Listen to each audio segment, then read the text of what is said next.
viewers like you in this area. Pastor Benny and Suzanne Hinn were married on Sunday, March 3rd in a glorious ceremony at TBN's Holy Land Experience Church in Orlando, Florida. Next Monday, March 11th, you'll see selected portions of this wonderful ceremony on This Is Your Day as you share in and celebrate what God has done through this miracle of restoration. Don't miss next Monday's program.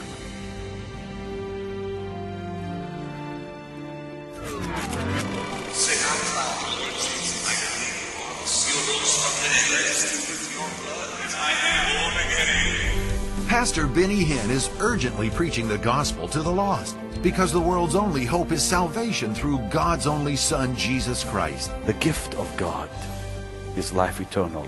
This is your day to join Benny Hinn in proclaiming Jesus as Savior and Healer. A fascinating program today, and I mean fascinating. You know why? Because Rabbi Daniel Lapin is back, and I am blown away already by the things he's been telling me. You are going to love this program. Rabbi, you know, the last time you came, we had so many people tell us on the phone, through the internet, even they came up to me here, how they enjoyed you. Well, thank you very much indeed. And I must tell you, at our website, we had, I can't tell you how, I don't know if it was thousands or many, many hundreds, but we had so many people writing emails speaking about having seen me together with you here and what a blessing it was. And I thought to myself, you know, the chemistry just worked, doesn't it? Well, you know, it worked nicely, yeah. I mean, I like you so much. And Thank you. And you intrigue me. And today, he's going to talk about the gathering storm. Listen. This is one of the most amazing things you'll ever hear in your life today because, Rabbi, I mean, the things you just told me, the numerical value of the Hebrew alphabet and how you used Noah's Ark in explaining things. Can we talk about this now? Because people are going to be really blown away by what you're going to talk about today. And, you know, look, I think our purpose is not only to amaze and astound and entertain and thrill and delight. I mean, all of those things we do as well. Sure. But the main thing is to give people the tools for survival and the tools for prosperity, the tools for success, the tools to succeed in life. And so many forces are arrayed against each and every one of us right now. Cultural forces, social forces, international forces, economic forces. In many ways, it's the perfect storm. And so what could be a more appropriate source of data and information for finding our way through everything that is facing us as individuals, as families? It's in the Word of God. Why would we not look in the ultimate storm of the Torah, namely Noah and the flood? That's the storm. So that's where we must go. You said something to me fascinating, that every so many years something happens on earth that's really almost allowed by God. Maybe not planned by God, but allowed by God. Yes. Explain that one more time. And why is that? Sure. Okay, fine. Well, first of all, the phenomenon that we discussed is that in every epoch of time, whether it's every 100 years or every 200 years, it depends where you are in history, but there is a cataclysmic upheaval of society in which ordinary human beings get obliterated. And it's easy to look back to the 1930s. Now, that's a long time ago already, but there was a time where in a space of a very short period of time, people went from complacent comfort to the most horrifying nightmares. It was in 1938 that Chamberlain came back from meeting Hitler. That's correct. And he turned to England at Croydon Aerodrome, and he said to everybody on the radio, he said, Herr Hitler is an honourable man. Peace in our time. Peace in our time. He said, now you should all go home to bed and sleep in comfort and safety. And within a few short months, thousands of those same young men were dying in Europe. Thousands of them were on the beaches of Dunkirk being encircled by Hitler's army. Correct. you had Jewish people living in places like Warsaw, where they were living comfortably and luxuriously, where they'd lived for many, many, many years. Yes, there was anti-Semitism on a smoldering level, but basically Jews were living pretty well in Warsaw. Not so necessarily in smaller Polish towns, but in a big city like Warsaw, they were living well. Well, came the end of 1939, and people went from living luxurious lives in mansions into cattle cars and death camps within days. How do you survive that kind of upheaval? Even those that did not believe it were caught by surprise. Everybody, Many yes. Jews, even in France, Yes. didn't want to believe the reports. Nobody wanted to believe it. And so here we are now at a time where, on 9/11, the lives of most Americans were really thrown into turmoil. People watched on television something that they did not believe they could see. And they couldn't relate what sort of horrors were taking place that made men and women fling themselves off the 90th floor and the 95th floor and plunge headlong to their deaths in the streets below.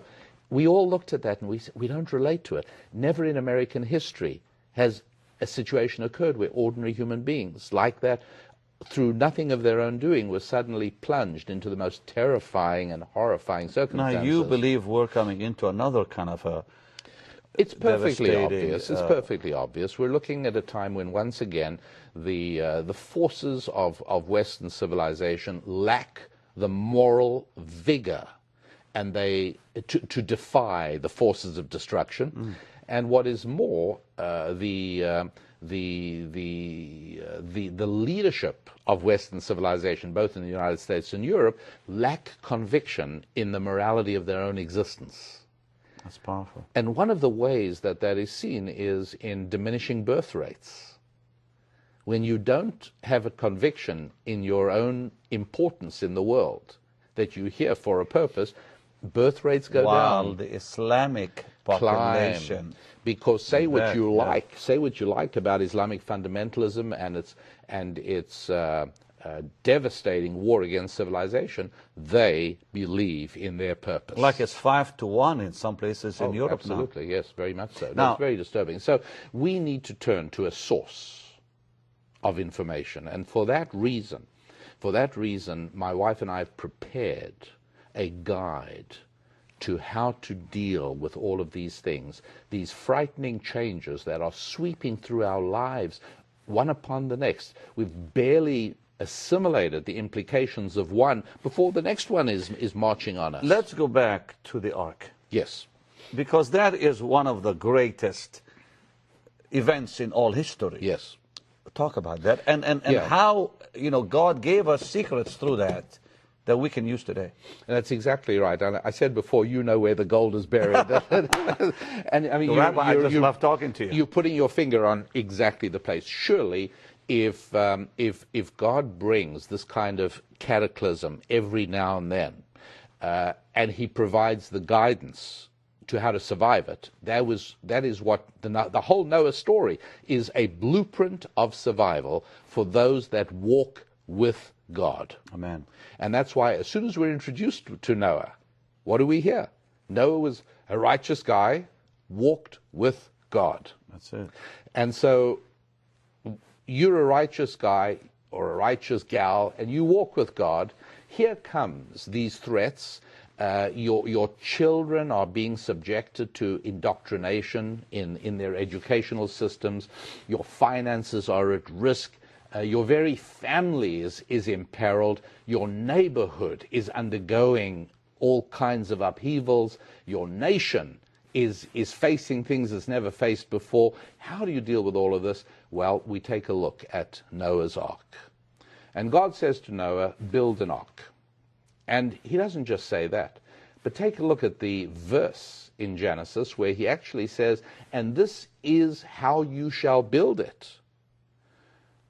300 cubits by 50 cubits by 30 cubits. Well, what's so interesting about that is that I know that, let's imagine there was no Bible, no God, no nothing. And I sit down one day and I decide, you know what, I really think I want to write a book which I will tell my followers is a book about the history and the origins of the world. And I say, well, I think I'm going to include a story about big, terrible flood, sewers back up, the water rises, man saves his family and all the animals and builds this great big ark.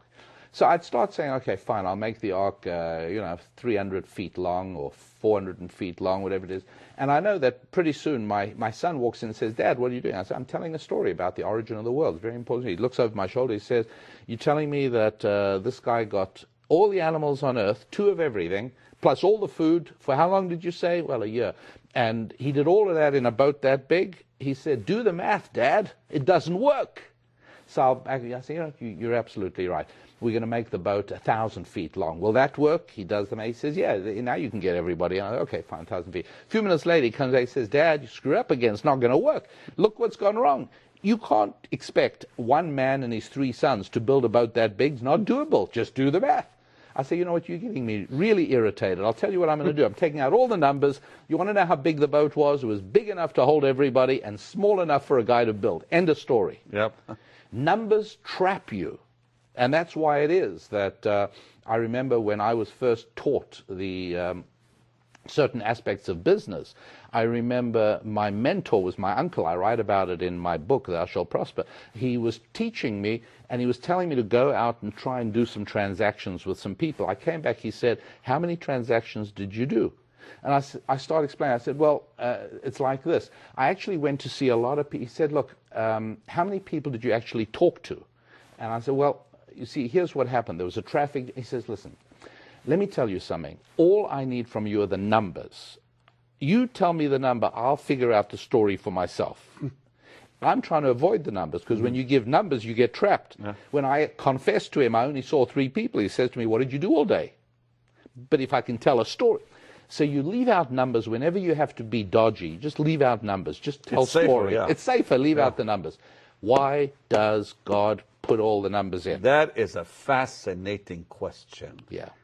Please. Like, are we going to build an ark? Do we need to know that it was 300 cubits long? You know, I thought about this myself I'm only sure days you ago. did. Everybody because must. Now, they say a cubit is from your elbow to your hand. Call it whether 18 true inches, or not. a foot and a half. Yeah. And when you think about, well, now, wait a minute, I even thought that. Yeah. But you gave me an answer that blew me away this morning, so I want to hear it again.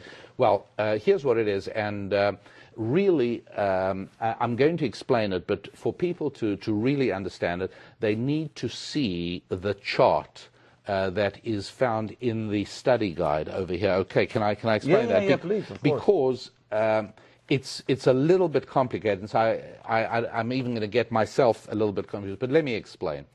There are 2 names used for the Lord. Listen to this, people. It's amazing. In the first few chapters of Genesis. It starts off with one word, and then in the second chapter we use a different name.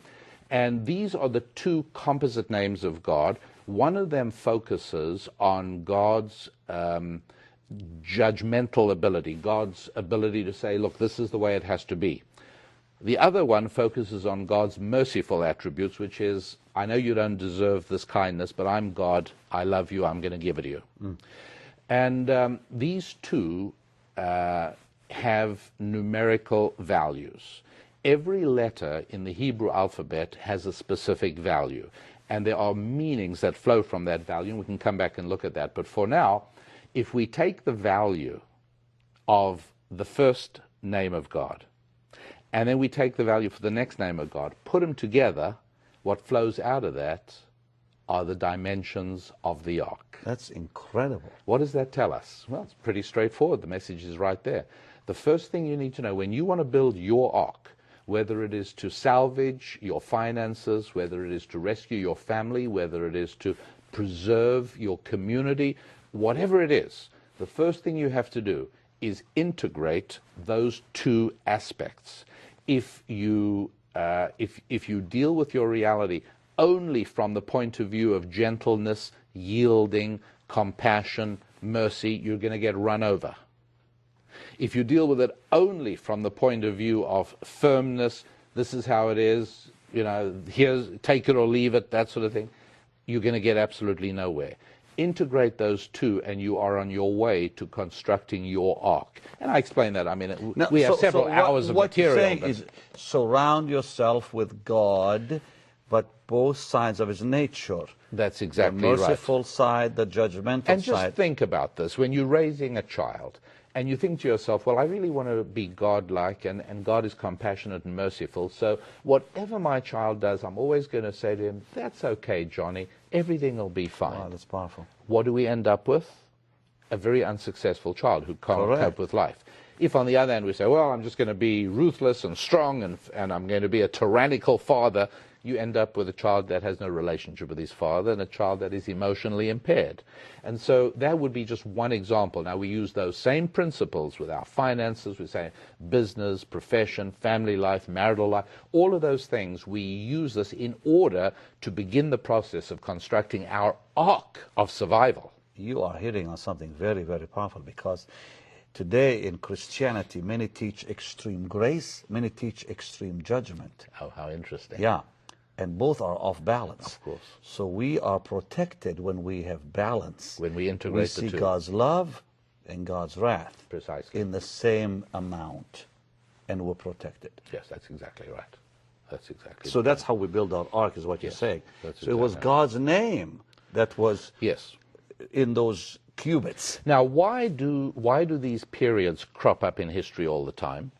And the best way for us to understand that is if I were to conduct a thought experiment. You know, let's just imagine I put colored marbles in a big glass jar, like green marbles, red marbles, green marbles, red, like layers, and I start shaking them up, right? I mean, everybody can see in your mind's eye, you can see what's happening. You see all these marbles migrating around, moving around. Pretty soon, that carefully laid out pattern has vanished, right? It's gone. How long must I keep shaking my jar for all the marbles to come back to that pattern arrangement? It's never going to happen. Never going to happen. How about if I say, well, any pattern, vertical, horizontal, whatever pattern you like, you can shake all as long as you like till next year. Marbles aren't going to come back to a pattern. This teaches us the opening verses of the book of Genesis. And God, in the beginning, God created heaven and earth. What does that mean? Again, in ancient Jewish wisdom, which is what my purpose is to bring ancient Jewish wisdom and make it accessible to Christians everywhere. In ancient Jewish wisdom, we understand heaven and earth, those words literally to mean everything everything in existence. Earth, meaning the physical, tangible things we can touch. You know, earth, sky, water, mountains, wood, everything. Heaven means the spiritual realities of life, love, compassion, loyalty, connection, all of those things. God created both. The next verse is, and the earth was chaotic and disordered. Now, what was that? Okay, not the spirit, not the heaven, because the spiritual side is perfect.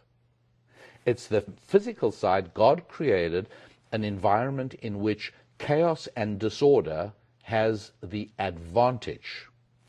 So, for instance, if I leave a car in a field and watch it for 400 years, what will I find in the field at the end of 400 years? A heap of rust, some broken glass, a bit of rubber. How long would I have to leave some rusty iron and some broken glass and some rubber in a field for it to turn into a Toyota? Never. Sure. Why?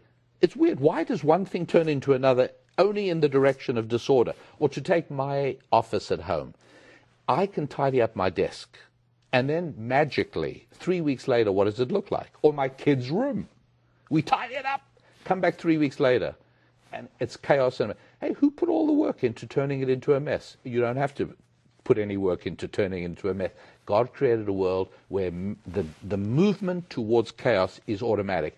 Our job is to build order and to keep order.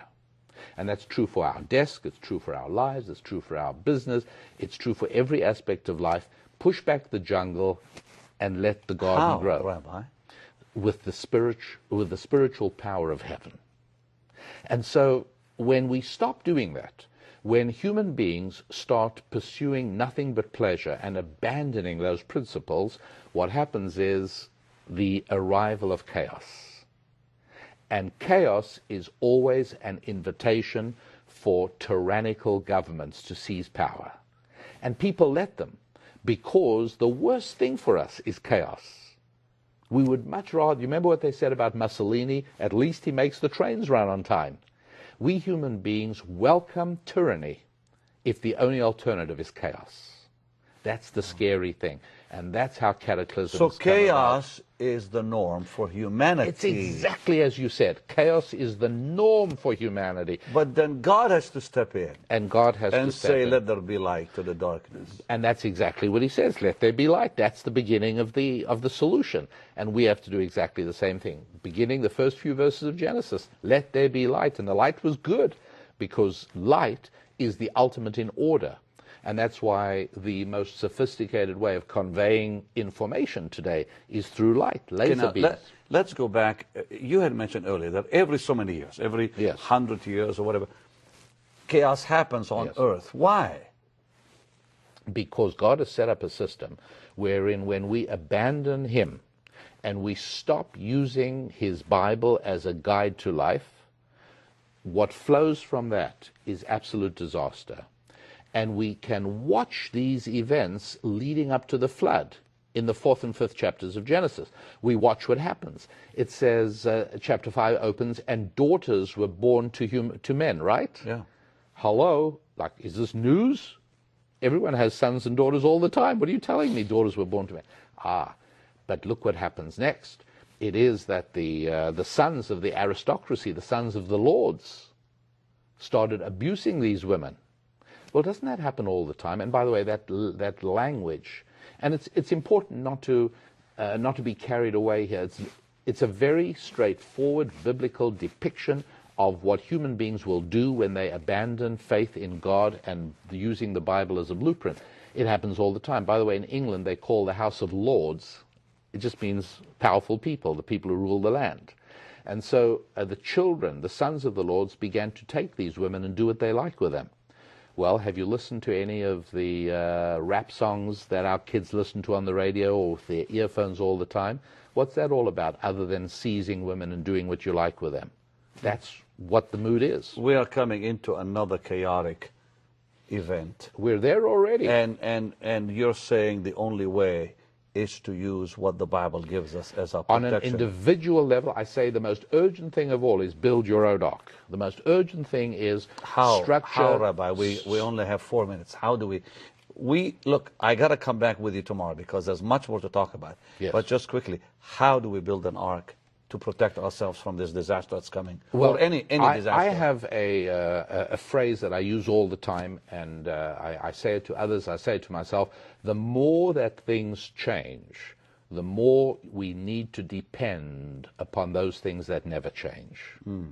And so, for instance, you remember the economic collapse in the high-tech industry in 2000, 2001, 2002. That was because people forgot that the more that things change, the more we have to depend on those things that never change. One of the things that never changes is that if your business doesn't make a profit, you will go out of business. And people started talking back then of, we got millions of eyeballs, we got millions of people following. Fine, all of that's very nice, but one of the things that never changes. Okay, so the principle here is in facing the things that are coming ahead, you have to learn what are those things that never change. You've got to understand the important non-negotiables in your life, in your financial life, in your spiritual life, in your family life, in your relationship life. When those things are clear, you can focus on those and not be distracted by all the noise going around the periphery. Rabbi, we're going to have to continue tomorrow. There's so much more. Yes, there is. And I want to talk about the numerical value of the Hebrew alphabet. Yes. Because that's the Bible. That's the Bible. I mean, he gave me some amazing info earlier. Maybe we'll start off with that then for tomorrow. You have got to hear this, precious saints. You've got to hear this. Anyways, The Gathering Storm, Decoding the Secrets of Noah is available. These are 2 CDs. Yes, it is. And you talk about what in here? We lay out how to understand those chapters in Genesis. What God has given us is a blueprint for surviving the deluge, a blueprint for making sure that you and your family can get through the flood, the cataclysm, whatever is coming down the road. You need to be able to construct a haven of security and a refuge for escape where necessary. And it's all in here. So it's several hours of audio CD, and the reason that people have to have it on audio CD, if I may say, is it's terribly important to have repetition. You've got to be able to go through it again and again so that it moves from here to here, because action flows from the heart. This will help people prepare for the future, really. That is what it is doing for thousands and thousands of people all around. Make sure to call today, the number on the screen, for a gift of $30 to the ministry. I'll send this to you right away. And by the way, we have a gift from our ministry for any offer. A lady came to me a few days ago. She said, Pastor Benny, what we want is monthly teachings. Many of us are in our car to work in places, and we want to hear the scriptures. So I'm beginning this month to send you a monthly teaching. You have to ask for it, please. The first one is the 5 keys to total recovery. I want to see total recovery come to your life. And this is taken from Scripture, from 1 Samuel chapter 30. It's all there. All you have to do is please call the number on the screen. And the Dig Bible. Many of you are still asking for it. We have 3,000 Dig Bibles in our warehouse, ready to ship in 24 hours. This is the greatest Bible you will ever find anywhere, because it's the most exhaustive. There's a dictionary, concordance, every doctrine you can imagine, everything, Hebrew, Greek, it's all in here for a gift of $100 only. Think about this.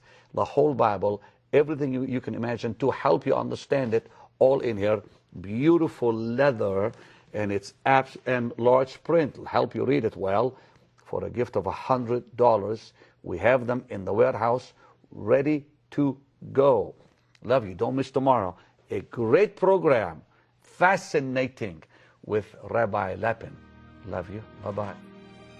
Pastor Benny and Suzanne Hinn were married on Sunday, March 3rd, in a glorious ceremony at TBN's Holy Land Experience Church in Orlando, Florida. Next Monday, March 11th, you'll see selected portions of this wonderful ceremony on This Is Your Day as you share in and celebrate what God has done through this miracle of restoration. Don't miss next Monday's program.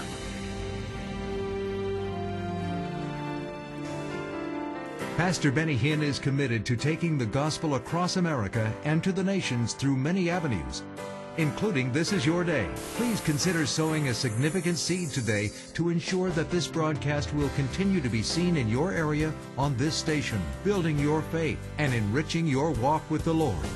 Call now, and for any gift, Pastor Benny will send you his teaching on CD titled 5 Keys to Total Recovery. For $30, you can request Rabbi Daniel Lapin's fascinating 2-CD set on the gathering storm, decoding the secrets of Noah, which will give you the tools to build an ark of safety for you and your family. And for a gift of $100 or more, be sure to ask for your own personal copy of the Dake Annotated Reference Bible. Thank you for your prayers and generous support for Pastor Benny and this ministry as he proclaims the saving, healing, and life-changing gospel of Jesus Christ to a lost and suffering world. You are making a difference for the kingdom of God.